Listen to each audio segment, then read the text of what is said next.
Diperbolehkan warung buka, tidak boleh untuk makan di tempat. Orang jualan soto, bakso boleh, tapi tidak boleh ada yang makan karena dibawa pulang. Orang-orang lain disuruh di rumah, terus yang mau makan siapa? Saat inilah Indonesia menunjukkan terasnya, rumahnya, gotong royong, duduk bersama, pikirannya disampaikan bersama-sama, kekayaan materinya dikumpulkan bersama-sama, dibagikan kepada rakyat yang disuruh di rumah.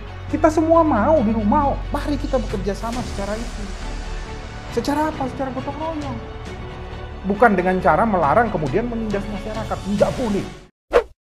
Salam Pancasila, salam penegakan hukum. Halo sahabat Rumah Pancasila, kembali lagi bersama kami di channel Rumah Pancasila, membahas isu-isu hukum dalam bingkai Pancasila. Kali ini Rumah Pancasila akan membahas video-video mengenai isu hukum yang masuk ke dalam DM sosial media kami. Jangan lupa untuk tetap like, share, dan subscribe channel kami, dan mari berbagi ilmu. Salam Pancasila.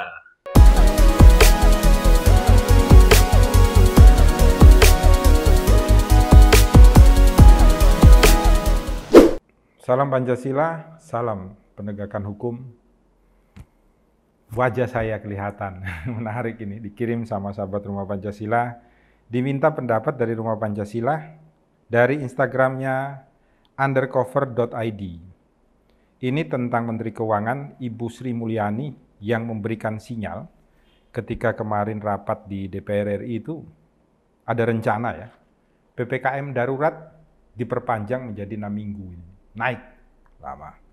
Kita lihat beberapa pendapat dari netizen di sini. Yang pertama dari Ivano Tavian. Gaji menteri DPR sama presiden dong, potong samain kayak UMR. Kemudian ada lagi dari Gurniaps. Welcome to Wek-Wekland, membunuh rakyat secara perlahan. Kemudian ada lagi dari Adiat Malvian, PPKM hanya alibi, pemerintah ganti nama dari lockdown, nggak tanggung jawab ngasih makan yang lagi ada di rumah. Baik, dimintakan pendapat Rumah Pancasila. Begini,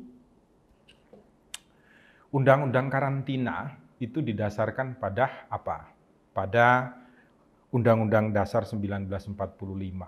Di dalamnya ada hati Pancasila. Makanya Undang-Undang Dasar memerintahkan fakir miskin dan orang-orang terlantar dipelihara oleh negara. Kesehatan masyarakat dijamin oleh negara, diberikan oleh negara. Maka turunannya banyak sekali undang-undang. Sekarang kita berbicara saja mengenai Undang-Undang Karantina. Ketika negara memerintahkan Josep Parera, Anda siapapun, kamu harus berada di rumah. Undang-undang itu juga memberikan kewajiban. Kamu negara yang memerintahkan saya untuk di rumah, tidak boleh keluar rumah, wajib untuk memberikan saya makan, anak-anak saya makan dan minum, kecukupan pakaian dan kebutuhan hidup saya, termasuk kesehatan saya dan hewan ternak saya. Itu perintah Undang-Undang Karantina. Maka ketika ada perintah PPKM darurat, untuk memerintahkan setiap orang bekerja dari rumah, umpamanya, sedangkan mereka tidak mampu untuk bekerja dari rumah, maka negara memberikan mereka makan. Anda tahu tidak? Sekarang negara kemudian menyampaikan, kafe boleh buka, warung makan boleh buka, orang-orang dagang bakso, soto boleh buka, orang narik becak silakan. Anda bisa bayangkan enggak? Diperbolehkan warung buka, tidak boleh untuk makan di tempat. Kafe buka, tidak boleh orang nongkrong di sana. Harus beli bawa pulang. Ngapain saya mau beli? Orang jualan soto, bakso boleh, tapi tidak boleh ada yang makan karena dibawa pulang.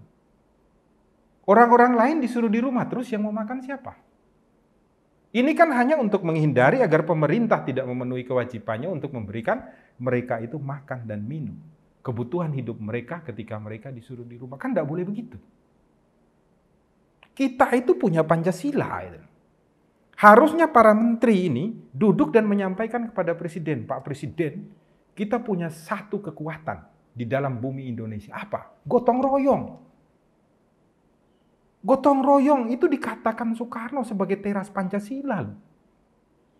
Makanya menteri-menteri, pejabat-pejabat, bupati, gubernur, wali kota, orang-orang yang duduk sebagai komisaris BUMN, direktur PT, perusahaan-perusahaan yang besar di bidang swasta, orang-orang kaya dikumpulkan bersama-sama. Yuk, saat inilah Indonesia menunjukkan terasnya, rumahnya, gotong royong, duduk bersama, pikirannya disampaikan bersama-sama, kekayaan materinya dikumpulkan bersama-sama, dibagikan kepada rakyat yang disuruh di rumah. Kita semua mau di rumah. Tidak usah kerja dagang, asalkan makan minum cukup enak, kumpul nonton TV, lihat YouTube dan lain sebagainya. Pemerintah enak kok. Mari kita bekerja sama secara itu. Secara apa? Secara gotong royong. Bukan dengan cara melarang kemudian menindas masyarakat. Tidak boleh. Kalau negara terus melakukan ini, yang terjadi adalah apa? Masyarakat akan berontak untuk melawan negara, melawan pemerintah. Tidak boleh. Pemerintah itu harus berusaha agar Indonesia, negara ini jangan sampai ada keonaran. Gitu. Jangan sampai masyarakat ini saling hantam satu dengan yang lain. Kasihan yang minoritas nanti di lapangan yang jadi korban. Gitu. Maka kalau ada rencana menambah PPKM 4 minggu atau 6 minggu, lakukanlah kebersamaan kita dengan gotong royong. Rumah Pancasila akan melakukan itu besok Sabtu bersama dengan Wali Kota Semarang, yang nanti akan mengundang pengusaha-pengusaha dan teman-teman dari Advokat Jateng Bersatu untuk memberikan urunan.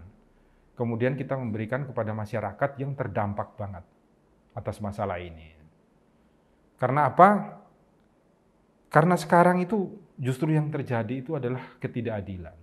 Orang nekat tetap berada di luar, tapi dilakukan suatu penindakan-penindakan yang justru melanggar aturan hukum. Karena apa? Begini. Orang yang kecil ya, bayangkan sekarang ada perbedaan perlakuan. Orang yang hanya jualannya itu di tempat publik seperti bakso, seperti mie ayam, kalau menggunakan ruang publik sanksinya banyak loh. Sanksi kerja sosial, kemudian ditambah lagi dengan sanksi penyitaan barang dagangan, ditambah lagi dengan sanksi pembongkaran lapaknya dia. Sedangkan orang-orang yang punya kafe, yang punya warung makan, yang sudah mandiri, tidak dilakukan apa-apa. Sanksinya hanya teguran lisan, teguran tertulis, dan penutupan sementara. Ini kan ada perbedaan perlakuan. Padahal Undang-Undang Karantina memerintahkan di pasal 7-nya, perlakuan harus sama kepada seluruh orang yang terkena dampak ketika sebuah negara dikarantina. Bayangkan, terjadi perbedaan perlakuan. Inilah masalahnya. Makanya supaya perlakuannya sama, negara, mari ajarkan anak-anakmu, rakyatmu, gotong royong. Rumah Pancasila akan mengajarkan itu karena Rumah Pancasila ingin membantu negara. Jangan sampai ada kekisruan di rumah Indonesia. Tapi kami hanya bisa melakukannya di Kota Semarang. Mari lakukanlah di setiap kota, setiap desa, setiap wilayah di seluruh Indonesia. Salam Pancasila, salam penegakan hukum. Selalu berbuat baik dan jangan sampai Indonesia hancur. Jangan sampai Indonesia hancur. Amin. Melapangkan